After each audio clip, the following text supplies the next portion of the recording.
श्री गणेशाय नमः। नागेन्द्र हाराय त्रिलोचनाय भस्मांग रागाय महेश्वराय नित्याय शुद्धाय दिगंबराय तस्मै नकाराय नमः शिवाय। सर्व दर्शक मित्रों सुप्रभात, जय श्री गणेश।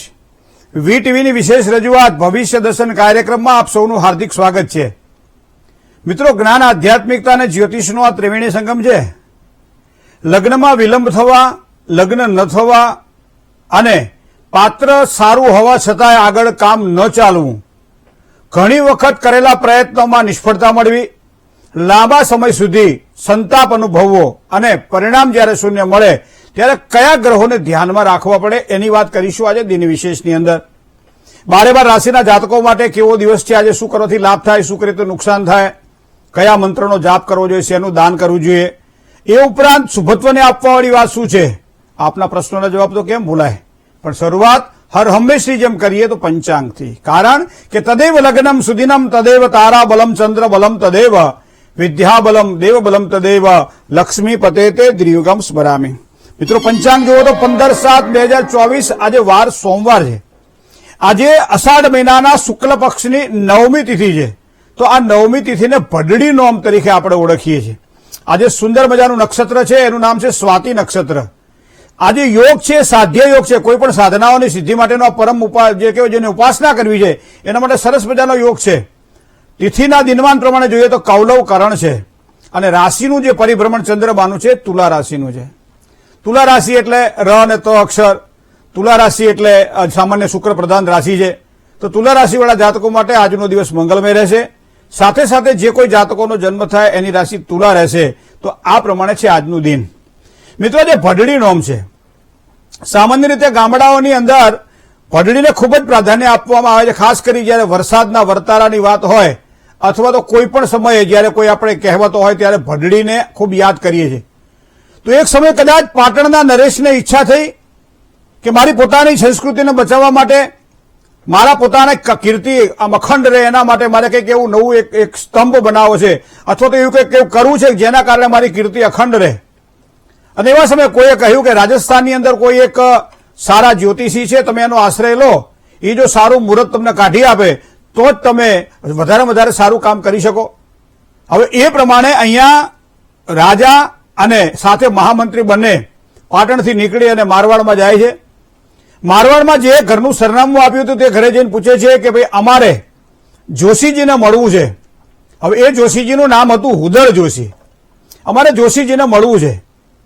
જોશીજીને મળવા માટે કહ્યું ભાઈ એ તો વિચાર કરો, ઢોરા ચરાવવા માટે ગયા છે, ગાયો ચરાવવા માટે ગયા, તો સાંજે આવશે।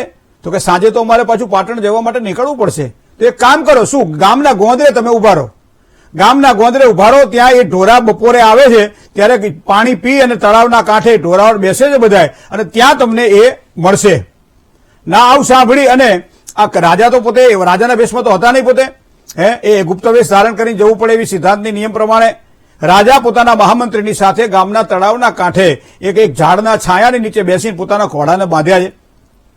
12:30-1:30 ટાણું થયું હશે અને એવા સમયે ગાયોનું ધણ આવ્યું, આખું પાણી પીધું અને ગાયો નજીકમાં જે ઝાડવાઓ હતા એ ઝાડવાના છાંયે બેઠી છે। એમાં ગાયોની સાથે જે એનો જે ચરાહર હતો, જે ચરાવવા વાળો જે હતો, એ ચરાવવા વાળાને બપોરે 1:30 વાગે એટલે ભૂખ લાગે, સ્વાભાવિક છે। ત્યારે એક હાથની અંદર ગાયના આંચળને અને એક હાથની અંદર રોટલાનો ટુકડો લે, ગાયના આંચળમાંથી સીધું એના મોઢામાં એ દૂધ જાય એવી રીતની એને ભોજનની વ્યવસ્થા પોતાની બપોરની કરી લીધી અને કંઈક હાથીકડાથી કંઈક નીચે લખતા હશે અને એમાં થયું ભાઈ આ ઉદળ જોશીને મળવાનું છે। રાજા કહે છે ઉદળ જોશી દેખાતા નથી, ક્યાં હશે, શું ખબર નહીં, હવે આપણો ધક્કો કદાચ ફેરો માથે પડશે એવું લાગે અને આવો વિચાર કરી 1.5-2 કલાક સુધી રાહ જોઈએ કે હવે તો નહીં આવે કદાચ, ચલો આપણે જઈએ। એવા સમયે એ પોતે ઘોડાને છોડે છે જ્યારે, અને ત્યારે તે પેલા જે ગાયના જે આંચળ વડે જે દૂધ પીતા હતા અને એક હાથમાં રોટલો હતો એ વ્યક્તિએ પૂછ્યું ક્યાં ચાલ્યા? તો કીધું ભાઈ અમે તો અમારા કામથી આવ્યા હતા પણ એ કામ મને લાગે આ થાય એવું લાગતું નથી। કે કેમ એવું તમે કહો છો? તો કે અમારે ઉદળ જોશીને મળવાનું છે, અમારે ત્યાં પાટણની અંદર એક એવો સ્તંભ બનાવો છે કે એવી એક અમારી કીર્તિ અખંડ રહે એવું એક તત્વ બનાવવું છે। અને એના માટે અમે મુહૂર્ત માટે આવ્યા હતા, પણ અહીંયા મને લાગે છે મારો ફેરો માથે પડ્યો કે તમારો ફેરો માથે નથી પડ્યો. તમે પાટણના પતિ છો અને તમારી બાજુમાં ઉભેલા એ તમારા મહામંત્રી છે, અને આના માટે તમે અહીંયા આવેલા છો, અને એ તમે જેને મળવા માંગો છો એ હું છું. ત્યારે કીધું કે આટલો બધો સરળ માણસ, ગાયના આંચળથી પોતે સીધો પાણી પીવે, દૂધ પીવે, કોઈ વસ્તુની એને જરૂર નહીં, પાત્રની જરૂર નહીં, હાથમાં રોટલો છે, રોટલો ખાય છે, પણ એના પર વિશ્વાસ રાખીને એને લઈ આવ્યા. પાટણની નજીકમાં સિદ્ધપુર જઈ અને ત્યાં એમ કહ્યું કે અહીંયા આપણે એક સ્તંભ બનાવવો છે, અહીંયા આપણે એક કીર્તિ અખંડ રહે એવા માટે એક બનાવવું છે. તો એવા સમયે ઉદડ જોશીએ બહુ સરસ મજાનું મુહૂર્ત આપ્યું. મુહૂર્ત આપીને કીધું કે હવે અહીંયા ખીલી ઠોકો, અહીંયા ખીલી ઠોકો, અને એ જ પ્રમાણે જે પ્રમાણે મુહૂર્ત આપ્યું અને એ પ્રમાણે ખીલી ઠોકી એની. એટલે ઉદડ જોશી એટલું બોલ્યા કે શેષનાગના માથા ઉપર ખીલી છે, હવે તમારી કુટુંબની કીર્તિ અખંડ રહેશે. પણ ક્યારેક ક્યારેક સારા માણસો હોય તો ખરાબ માણસો પણ હોય. તો આ ખરાબ માણસોની અંદરમાંથી કોઈક એક બોલ્યો છે કે એમ તો એ કોઈ કેન ખીલા મારી અને ખીલા શેષનાગના માથા ઉપર હોય એ બધી વાત સાચી થોડી હોય મહારાજ, આ તો ઠીક છે, બધી વાર્તાઓ છે. તો કે કરો અખતરો, અને અખતરો કર્યો અને ખીલી કાઢી જ્યાં તો જેમ પાણીમાંથી જેમ પેલા બોરમાંથી જેમ પાણીનો ધોધ છૂટે એમ અંદરથી લોહી છૂટ્યું છે.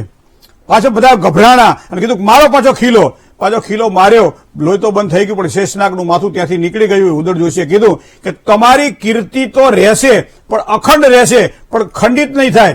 પણ એ તમે જે આ સ્તંભ બનાવવા માંગી રહ્યા છો એ પણ ખંડિત રહેશે, એ અખંડ નહીં રહે. અને એ છે એ સિદ્ધપુરનો રુદ્રમાળ. આજ પણ આપણે આ જોઈ શકીએ છીએ. તો આ જ્યોતિષની મહત્તા છે, આ મંત્રોની મહત્તા છે, આ તમારા મુહૂર્તની મહત્તા છે.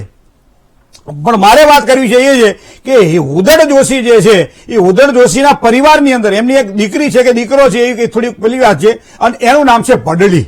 અને ભડડીના વાક્યો તરીકે આપણે એને ઓળખીએ છીએ. કોઈ પણ વાત જયારે કરવી હોય ત્યારે આપણને એમ થાય કે ભાઈ નથી કહેતા ભાઈ આ નક્ષત્રમાં વરસાદ પડે તો એ આ નક્ષત્ર સુધી વરસાદ 12 દિવસનો વરસાદ સારો માનવામાં આવે છે.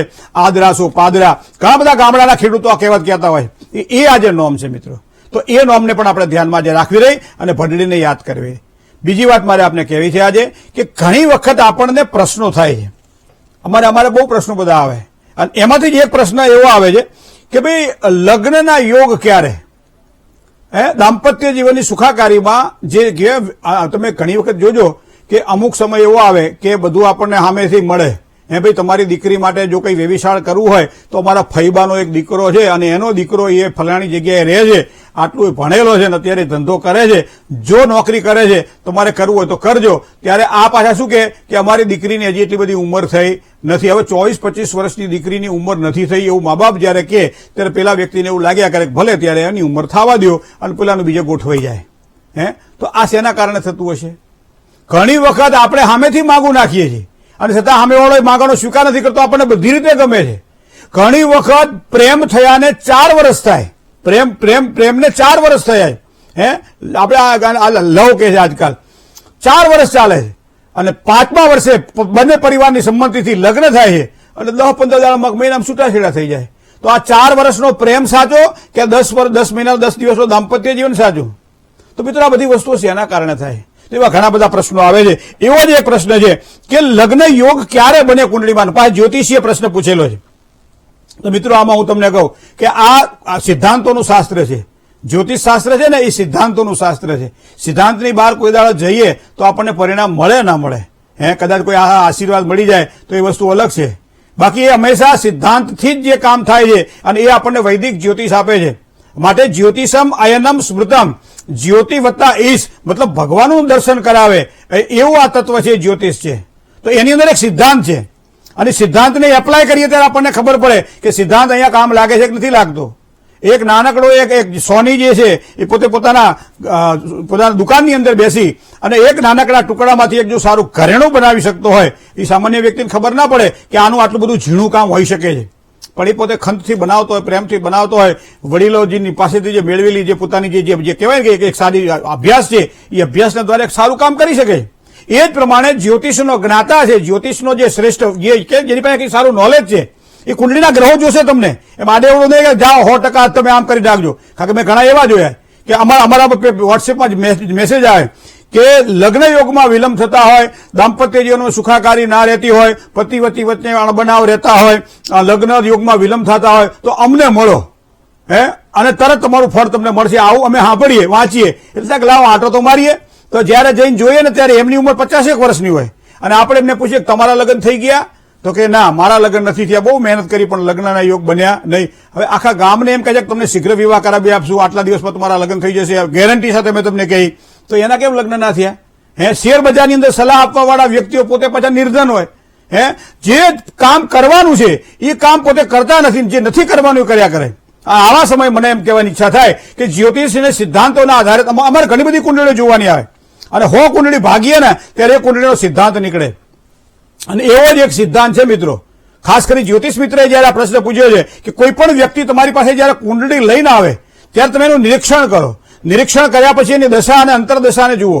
દશા અને અંતરદશાને જોયા પછી કયા ગ્રહ ઉપરથી પસાર થાય, આ એક સમય લગ્નના યોગ ઉભા થાય. તો એવો જ એક સિદ્ધાંત છે કે જન્મના શુક્ર ઉપર, જ્યાં જન્મમાં જે સ્થાનમાં શુક્ર બેઠો હોય એ શુક્રની ઉપર ગુરુ અથવા શનિ ગોચરમાં પરિભ્રમણ કરતા હોય ત્યારે આ વ્યક્તિના વિવાહના યોગ ઉભા થાય.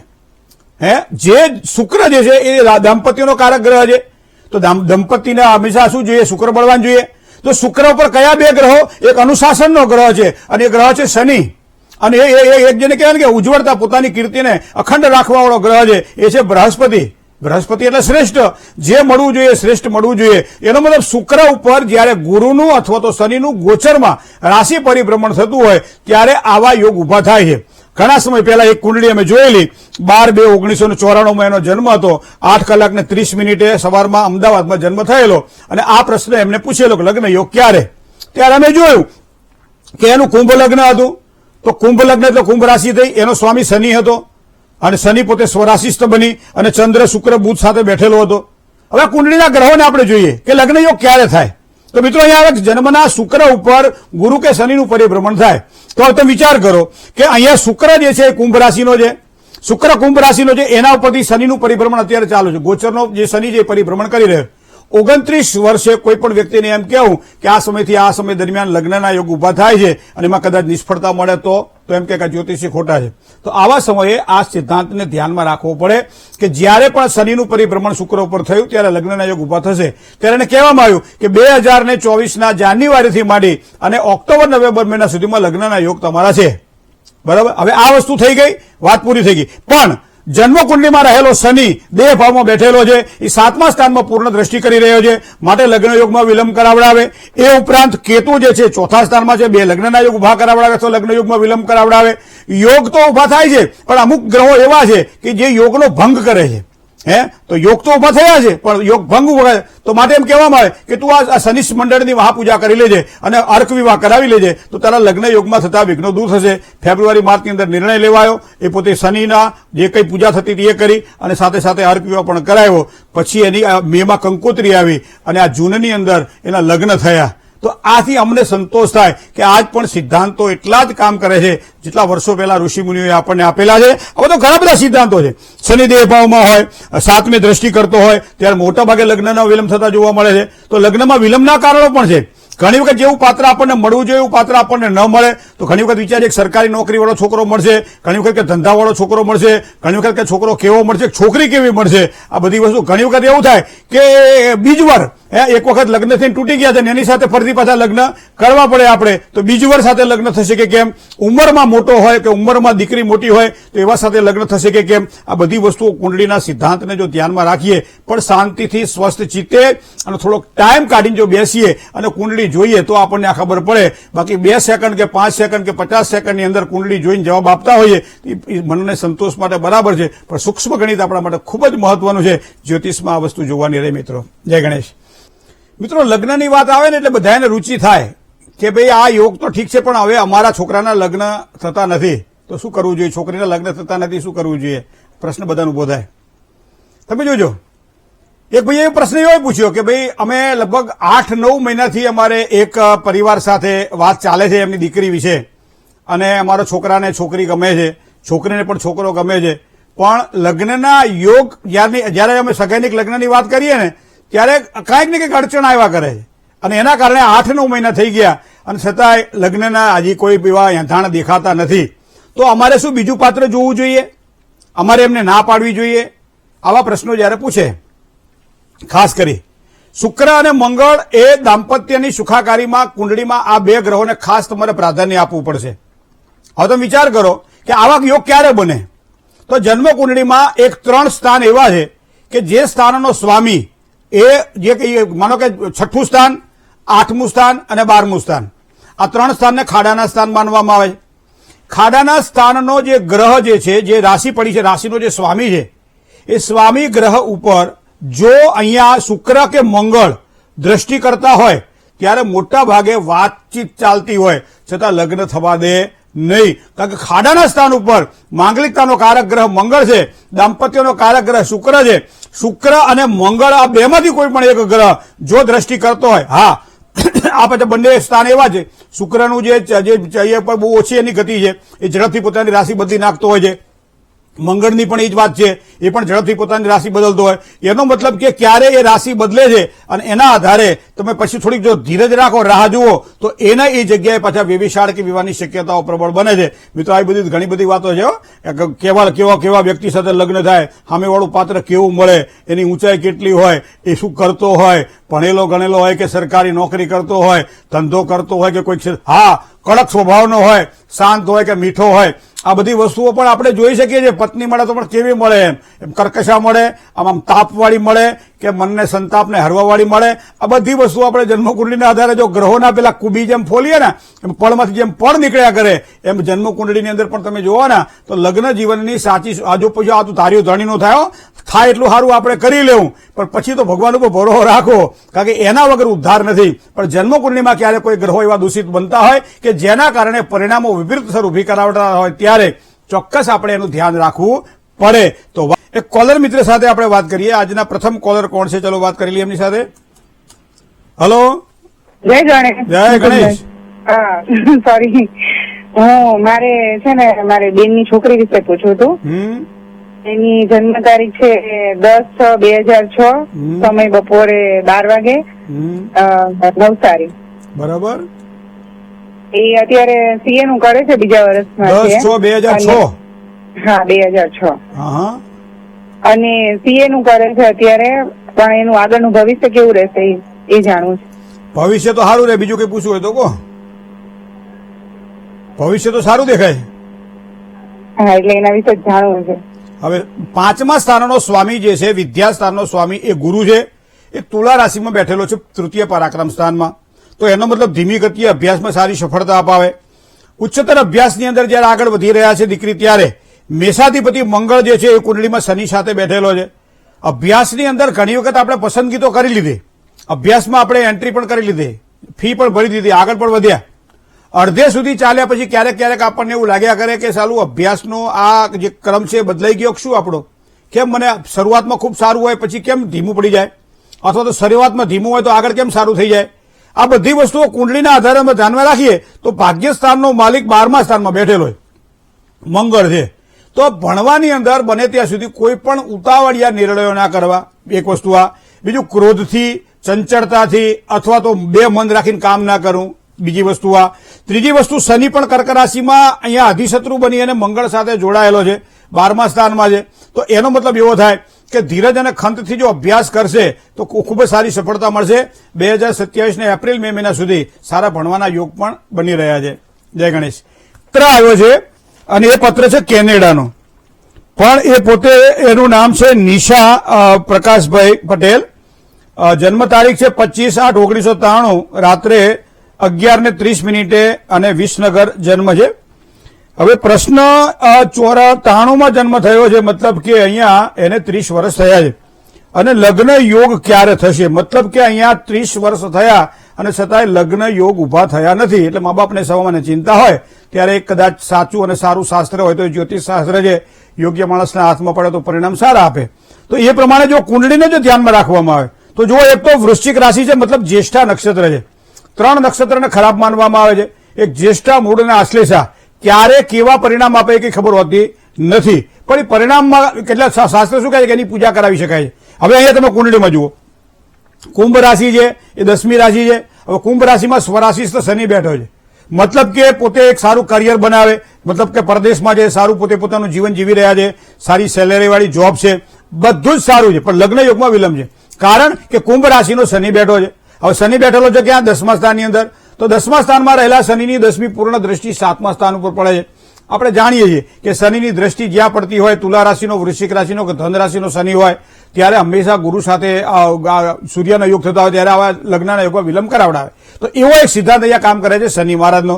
તો શનિની દ્રષ્ટિ પડે છે તમારી અહીંયા 7મા સ્થાન ઉપર. હવે બીજું, વૃશ્ચિક રાશિમાં પાછો ચંદ્રમા તો છે જ, પણ સાથે સાથે રાહુ બેઠેલો છે. તો ચોથા સ્થાનમાં 7મા સ્થાનમાં જયારે રાહુ હોય ત્યારે દ્વિકલત્ર યોગ, બે લગ્નના યોગ ઉભા કરાવડાવે અથવા લગ્ન યોગમાં વિલંબ કરાવડાવે. તો આવા સમયે શું કરવું જોઈએ? તો શનિ મંડળની મહાપૂજા થવી જોઈએ, એક વસ્તુ આ. બીજી વસ્તુ એ છે કે દર શનિવારે સાંજે સંધ્યા સમયે પીપળાના થડમાં માટીના કોડિયામાં સરસિયાના તેલનો 4 મોઢાનો આડીવટનો દીવો કરી અને દશરથ ઉવાચ નામનો એક શનિ સ્તોત્ર છે એના 27 પાઠ કરી દાંપત્ય જીવનની સારી સુખાકારી માટે પ્રાર્થના કરવી જોઈએ. અત્યારના યોગનો વિચાર કરીએ તો 27/7/2026 સુધી તો યોગ સારા ચાલી રહ્યા. શુક્રની મહાદશા ચાલી રહી છે. શુક્ર પણ કુંડળીમાં તૃતીય પરાક્રમ સ્થાનમાં કર્ક રાશિનો છે, તો મતલબ સારા પરિણામ આપે. પણ આ શનિ મહારાજની અવકૃપાના કારણે અને રાહુ બેઠેલો છે 7મા સ્થાનમાં, એના કારણે લગ્ન યોગમાં વિલંબની શક્યતાઓ અહીંયા કુંડળીમાં દેખાય છે. તો યોગ્ય નિવારણ થાય તો એના માટે વધારે સારું રહેશે. તો આ એની જન્મકુંડળીનું સર્વે થયું. મિત્રો, એક કોલર મિત્ર સાથે વાત કરીએ. હલો, જય ગણેશ. જય ગણેશ. 8 હે 28/7/2008 સમય સાંજના 5:30. સાંજના 5:30. બરાબર. કેવું વર્ષ રહેશે? એનું કેવું વર્ષ રહેશે ને 12મું કેવું ધોરણ જાય છે? બેન, પ્રશ્નમાં કઈક આમ મને વ્યવસ્થિત તમે પૂછો તો મને મજા આવે તમારે જવાબ આપવાની. એનું વર્ષ કેવું જશે હવે? એને અત્યારે તમારે શું કરાવવાનું છે? અને 17મા વર્ષે લગ્ન કરવાના છે? ના ના, અચ્છા, એને તમારે કલેક્ટર બનાવવાની છે? કલેક્ટર નથી બનાવવાનું. કરવું છે શું તમારે? આ 16 વર્ષની ઉંમરે કેવું ચાલે? હે શું કહો? કઈ નહીં. કઈ નહીં. જો હું તમને કહું, દરેક મા બાપને ચિંતા હોય સંતાનોના ભવિષ્યની, પણ ક્યારે કયા પ્રશ્નો પૂછવા એ જરૂરી. એક વાસ્તુ જોવા માટે ગયા કોઈક મહારાજે કીધું હતું કે આ તમારી બારી જે છે ને, એ બારીના કારણે તમારા સ્ટવ ઉપર એનો હવા આવે છે, જેના કારણે સ્ટવની હવા આવે એટલે જે બર્નરની અંદરથી ગેસ નીકળે, જે અગ્નિ નીકળે એ અગ્નિ ઠરી જાય. બરોબર? પવનના કારણે અહીંયા અગ્નિ ઠરે. એટલે અમે એમ કહે છે કે બારી અમે એક સરસ મજાનું એક પૂઠું મારી દીધું છે એટલે હવા ના આવે. પછી મેં જોયું ને તો સ્ટવ નીચે પડ્યો હતો, ઉપરનો ભાગ ખુલ્લો હતો, એની પર એને પૂઠું માર્યું હતું. એટલે પૂઠું તો આપણે શું કહીએ કે ભાઈ આ કરી નાખો, એટલે શું કે અમે પૂજા તો કરાવી નાખી, પણ આ પૂઠું ક્યાં માર્યું? ઉપર માર્યું. હકીકતમાં ક્યાં મારવાનું હોય? નીચે, તો હવા ના આવે. આવી નાની નાની બાબતો જીવનમાં બહુ શીખવાડતી હોય બેન. પણ મને લાગે છે કુંડળીમાં શનિ મંગળ બેઠેલા છે, સાથે ભવિષ્ય પણ એનું ઉજ્જવળ છે, આવતું વર્ષ પણ એના માટે સારું છે. અભ્યાસની દ્રષ્ટિએ વિચાર કરીએ તો મેષાધિપતિ મંગળ કુંડળીમાં શનિ સાથે ધીમી ગતિએ પણ અભ્યાસમાં દીકરી ખૂબ જ સારી સફળતાની એને પ્રાપ્તિ થશે અને દરેક પ્રકારે કાર્યમાં આગળ વધી શકશે. સ્વભાવ થોડોક તેજ હોય એવી શક્યતાઓ દેખાય છે. અને બીજું તમને કહું, 7મા સ્થાનનો માલિક એ 8મા સ્થાનમાં બેઠેલો છે અને પણ પાછો કર્ક રાશિમાં છે અને સૂર્ય સાથે વધારે નજીક હોવાના કારણે અસ્તંગત બને છે. અભ્યાસમાં અને દરેક બાબતોમાં સારી સુખાકારી તમારે એને જોઈતી હોય તો એક બુધનું રત્ન ધારણ કરાવડાવજો. અત્યારે તો ગળામાં પહેરાવડો ચાલે, પણ 19-20 વર્ષ થાય ત્યારે હાથમાં તમે પહેરાવડાવી દેજો. એનાથી એને ખૂબ જ સારી સફળતા મળશે. દર બુધવારના દિવસે મગનું ભોજન કરે તો પણ એના માટે ખૂબ જ સારું રહેશે. જય ગણેશ. એક કોલર મિત્ર સાથે વાત કરીએ. Hello, hello. જય ગણેશ. જય ગણેશ. હાજી. મારે હલો. બીજા આઈસ્ક્રીમ નો પેલો કોન હાથમાં લીધો હોય ને, પછી આમ આમ આમ ખાવા જઈએ એટલે કોન નીચે પડી જાય આઈસ્ક્રીમ બધો. આ એવું થયું બેનનું. ચલો બીજા એક વાત સાથે વાત કરી લઈએ. હલો. હેલો. જય ગણેશ. જય ગણેશ. હા, મારે મારા બાબા માટેનો પ્રશ્ન હતો. એનું નામ છે જતીન. બરાબર. જન્મ તારીખ 11/10/2002. 11/10/2002. સમય સવારે 10:20. સવારમાં 10 કલાક. જન્મ સ્થળ મોરબી. મોરબી. શું પ્રશ્ન હતો? એને આગળ પ્રમોશન મળશે નોકરીમાં અને નોકરીમાં આગળ સફળતા કેવી શું છે? નોકરી કરે અને તમે અત્યારે? મંગળવાર રહેવાનું કીધું હતું એના માટે, એટલે ચાલુ રાખવું કે શું નોકરી શું કરે અત્યારે? હા, શું નોકરી કરે છે? એ પોસ્ટમાં છે, પોસ્ટમેન છે. પોસ્ટમેન છે. કોને કીધું તું મંગળવાર કરવાનું? તમે જ કીધું હતું એની માટે. મોબાઈલ નો ઉપયોગ બહુ કરે, એનું શું કરવું? હે, મોબાઈલ નો ઉપયોગ બહુ કરે. તમારી ઉપર કે બધા ઉપર? મોબાઈલ મંગળ શું કરે છે? મંગળવાર તમે રહેવાનું કીધું હતું અને મોબાઈલ નો ઉપયોગ બહુ કરે છે. મોબાઈલનો ઉપયોગ બહુ કરે. હા. એ તો તમે કરો એટલે કરે જ ને છોકરા તો પછી આવી વાત કરો છો તો રાતમાં તમે બી મોબાઈલ એક બે બે વાગ્યા લગી એને આખો દિવસ સતત આપણે બોલીને કેટલું બોલવું. હવે બોલવાનું બંધ કરી દો. પંચ વર્ષે તું લાલયેત પંચદશે તું એવા એક સંસ્કૃતમાં કદાચ સાચું ખોટું નામ જાણે, પણ 5 વર્ષનું છોકરું જ્યાં સુધી થાય ને ત્યાં સુધી એનું ભરપૂર લાલન પાલન કરવામાં આવે. એની જે ટેવો કુટેવો હોય ને જોવામાં આવે. એને સુધારવાનો પ્રયત્ન નહીં કરવાનો, જોવાનું કે આ છોડ કેવી રીતે મોટો થઈ રહ્યો છે. પંચ વર્ષે 5 વર્ષ સુધી એનું લાલન પાલન કરો. પંચદશે તું તાળે 5 વર્ષનો છોકરો થઈ જાય પછી 15 વર્ષ સુધીનો એક જયારે હોય ત્યારે કદાચ કોઈ થોડી ઘડીએ ભૂલ કરે તો એને ટપારવો, અથવા તો એમ કહેવાય છે કે એને સુધારવા માટે પ્રયત્ન કરવો. પણ પ્રાપ્તે તું 16 વર્ષે પુત્ર મિત્રવાન ભવેત. 16 વર્ષમાં છોકરો થઈ જાય અને પછી ખાલી એને મિત્ર જેવો જ વ્યવહાર એની સાથે કરવો પડે, કારણ કે જેવું શીખ્યો છે એવું આગળ કરશે. અહીં તો એને 21 વર્ષ થયા, મા તરીકે તો તમને હું શું એને શીખવાડું, શું એને કરી નાખું. પણ એની કુંડલીમાં તો મંગળ બેઠેલો છે, મતલબ મંગળવાર કરે છે બરાબર છે, કારણ કે એકાદશ સ્થાનમાં મંગળ છે, બુધ સાથે જોડાયેલો છે, સૂર્ય સાથે જોડાયેલો છે. પ્રમોશનની જો વાત કરવામાં આવે તો વર્તમાન સમય એના માટે સારો સમય છે. કદાચ મને લાગે છે આ માર્ચ એપ્રિલ સુધીમાં 2025માં એના પ્રમોશનના સારા યોગ બની રહ્યા છે. જય ગણેશ. બીજા કોલર મિત્ર સાથે વાત કરીએ. Hello hello. હવે બીજો પત્ર આપણને મળ્યો છે, એવો ને એવો પત્ર છે. આજે લગ્નના બાબતના બધા પત્રો બહુ મળ્યા છે, એટલે આપણે ગોતી લીધા છે, કારણ કે લગ્નની વાત જયારે છે ત્યારે આપણે જે ગાણા એ જ ગાઈએ ને કે જે પ્રસંગ ચાલતો હોય. મૌલિકભાઈનો એક પ્રશ્ન છે. 4/9/1994 સાંજે 6 વાગે જન્મ છે અને જન્મ છે જામનગર. તો એમનો પણ પ્રશ્ન આ છે કે લગ્ન યોગમાં વિલંબ થવાના મૂળ કારણો કયા અને કઈ રાશિ ને કઈ દિશા, એ તો બધું બરાબર છે. હવે બીજું, લગ્નની અંદર અહીંયા તમે જુઓ કે શુક્ર બેઠેલો છે તુલા રાશિમાં, મતલબ દાંપત્યની સુખાકારી સારી આપશે. હા, શુક્ર રાહુ સાથે બેઠેલો છે એટલે પસંદગીનું જે પાત્ર આપણું જે લેવલ આપણું જે સ્ટાન્ડર્ડ છે એના કરતાં થોડું હળવું પાત્ર મળે, અથવા પ્રેમ લગ્નની શક્યતાઓ દેખાય, જ્ઞાતિ ગોળ કે સમાજની બહાર કદાચ જવું પડે એવા યોગ પણ ગુરુ જવા ના દે, પણ થાય તો જો સારું પાત્ર હોય તો સ્વીકારી લેવું, આ કુંડળી બતાવી રહી છે. બીજી વસ્તુ તમને કહું, સૂર્ય અને ચંદ્ર ભેગા પડ્યા છે.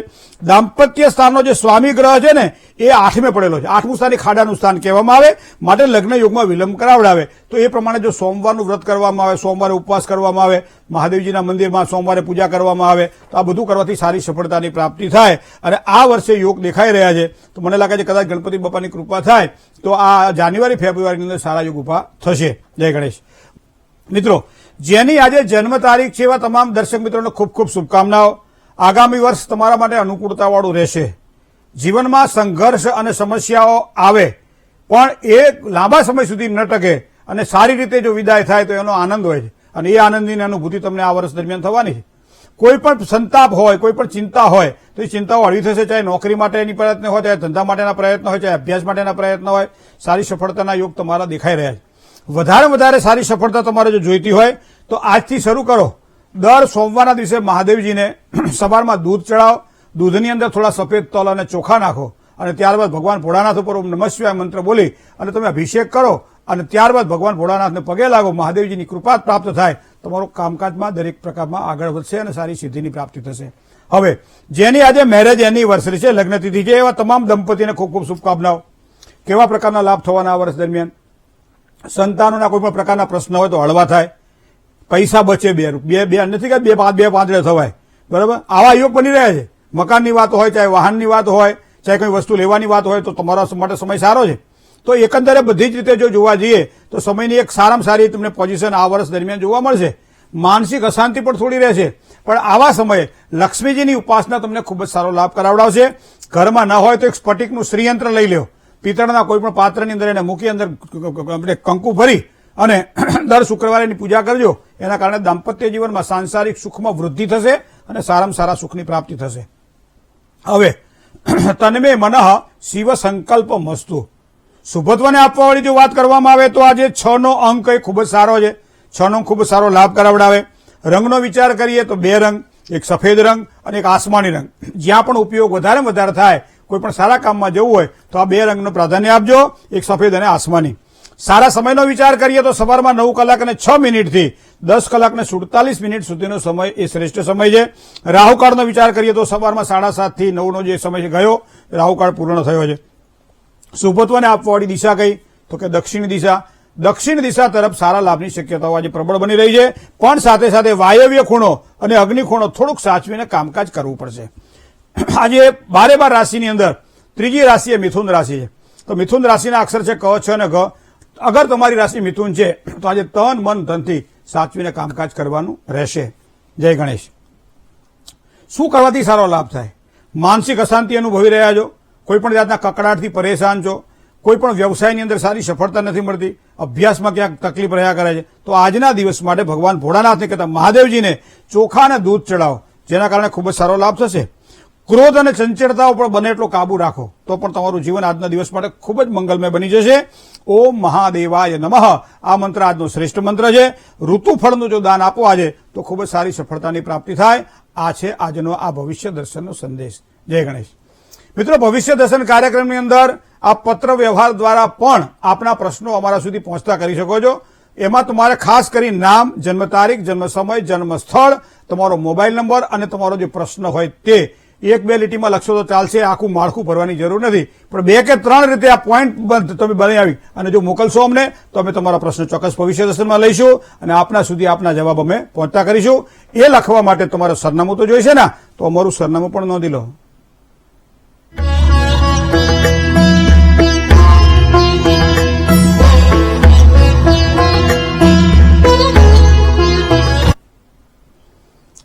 સમય ક્યારેય કોઈના હાથમાં રહેતો નથી. 1 કલાક તમારી સાથે વાત કરવામાં ક્યાં નીકળી જાય એની ખબર પણ પડતી નથી, પણ બીજા દિવસે સવારની રાહ જોવી પડે છે. આવતીકાલે સવારમાં પાછા મળીશું આજ ભવિષ્ય દર્શન કાર્યક્રમમાં આપના પ્રશ્નોના સમાધાન અને જ્યોતિષના માધ્યમથી અવનવું જાણવા માટે. રૂબરૂ મુલાકાતની ઈચ્છા હોય તો મોબાઈલ નંબર આપવામાં આવે છે, સાથે સાથે એડ્રેસ પણ આપવામાં આવે છે. આપનું સ્વાગત છે. જય ગણેશ.